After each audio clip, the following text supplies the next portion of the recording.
Hello, and welcome to this week's episode of Did Shakespeare. I'm Cassidy Cash. If you're new here, each week we take a piece of Shakespeare's history and explore why it was the way it was, to ask an interesting question about what did Shakespeare do during his life, or not do.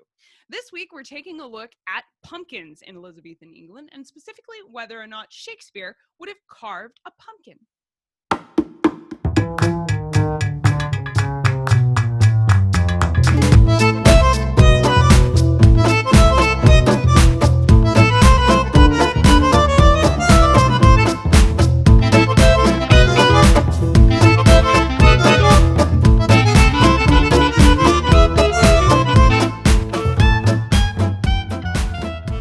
Halloween is right around the corner, and that means pumpkins! Modern day carved pumpkins can trace their roots back to the 18th and 19th century legends based around a man named Jack, who tricked the devil into buying him a drink, and as punishment, the devil made him wander the earth aimlessly, carrying nothing but a coal ember to light his way. Jack put the coal ember inside of a hollowed out turnip, and that developed into what we have today as the Jack-o'-lantern, because he was called Jack of the Lantern walking around.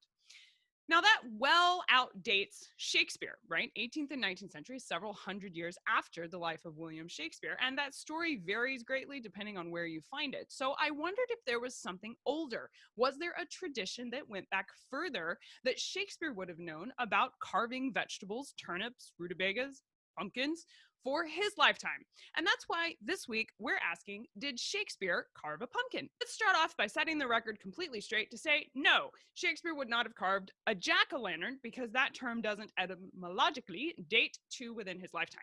So the phrase jack-o'-lantern would not have been something that Shakespeare had or used, but the tradition of carving up vegetables is much older than that, and Shakespeare did have a lot of superstitions and methods about warding off evil spirits, and specifically associated with All Hallows Eve, or October 31st, which was the day in Shakespeare's lifetime people thought the veil between the living and the dead was very, very thin. This tradition shows up in Shakespeare's Hamlet when Hamlet's ghost appears as well. There's even one scholar who suggests Hamlet was staged on All Hallows Eve, or All Saints' Day, round about the end of October to the 1st of November, which means Shakespeare was either incredibly lucky to have such a beneficial setting for his spooky play, or he was intentionally aligning the actions of the play with the moon, which would have been overhead as it was being performed. There's one way to save on a scenery budget.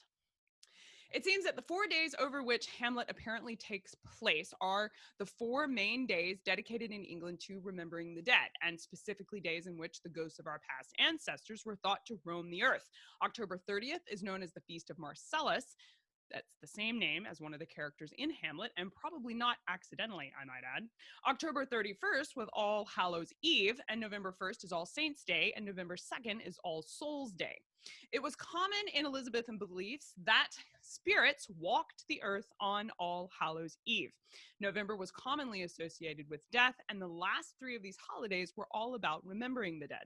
So if Shakespeare did hold his play in this time, then the ghost's final statement of "remember me" from Act 1, Scene 5 carries an intentionality made even more somber by the fact that it was being held on this particular holiday. There are several natural phenomena that happen at night that have been attributed to the supernatural, and people just started attributing these things to actual natural phenomenon in the 16th century. A man named Ludwig, and his last name is one that I won't butcher here, but I'll spell it for you in the show notes for today's episode. He wrote a book in 1596 where he claimed that a lot of the fake fire, or ignis fautus, also don't speak Latin. That's also spelled in the show notes. Anyway, it's called false fires, and there were lights outside at night. And this is before the idea of carved pumpkins, but people used to attribute these random lights to spirits.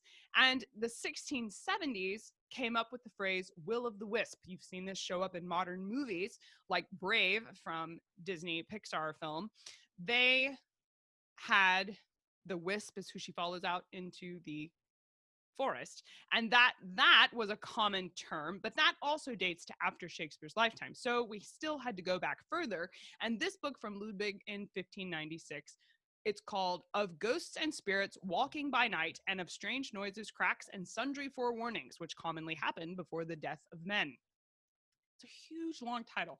I still don't know why the titles in Elizabethan England had to be a mile long, but whatever.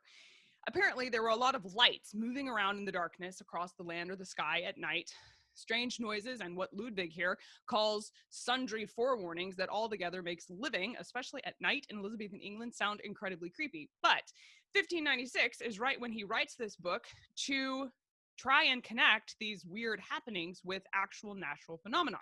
Ludwig writes, "Many times candles and small fires appear in the night and seem to run up and down. Sometimes these fires go alone in the night season and put such as see them as they travel by night in great fear." Yeah, good job, Ludwig. "But these things, and many such like, have their natural causes, natural philosophers write, that thick exhalations arise out of the earth and are kindled. Mines full of sulfur and brimstone, if the air unto it, as it lie in the holes and veins in the earth, will kindle on fire and strive to get out." So he's saying that there's chemicals in the ground that are combustible, and that creates these fires. This particular book can be read online, and I'll link you to it in the show notes for today's episode. But it was such a popular book, many scholars believe Shakespeare actually used Ludwig's interpretation for his play of Hamlet. They think he read it, and you can read it too. These traditions and beliefs about the spiritual world in England had a long history, and they were actually rooted in ancient history. A long time ago, the British Isles were inhabited by the Celts, and the Celts used to hold huge harvest festivals where they thanked the gods and spirits for the harvest, offering things like apples and throwing parties to celebrate the gods' bounty.